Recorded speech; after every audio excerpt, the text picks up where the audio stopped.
भद्रक जिला पुराणा बजार थाना अधीन नयानगर गाँव में बाघ आतंक बाघ बुलुथिबार एक वीडियो वायरल होउछि। तेबे वीडियो वायरल हेबा परे घटनास्थल में पुराणा बजार पुलिस सह वन विभाग खोजाखोजी करुछन्ते। स्थानीय लोक बाघ बोली कहउतबा बेले वन विभाग यह एक फिशिंग कैट बोली संदेह करुछे।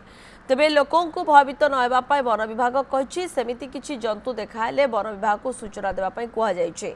वायरल वीडियो रे देखा जाउतबा जंतु फिशिंग कैट होइतिबा नै वन विभाग संदेह करुछे। पूर्वरु मध्य एभली जंतु तिहिडी अंचल रे ठाब होइतिबा सूचना मिलिछे।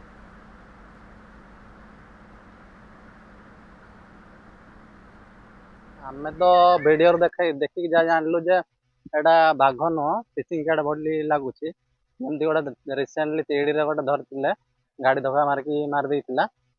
तो आमे आसलु फरेस्ट डिपार्टमेंट खोजाखोजी कलु देखिलु पाइलुनी।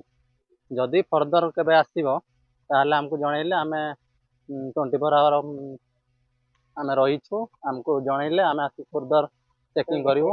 आ फिशिंग कैट माने मनिष किछि क्षति करबोनी एते तेणुक मनीष मैंने भयभीत हवा दरकार ना अचिंतार रही पारे।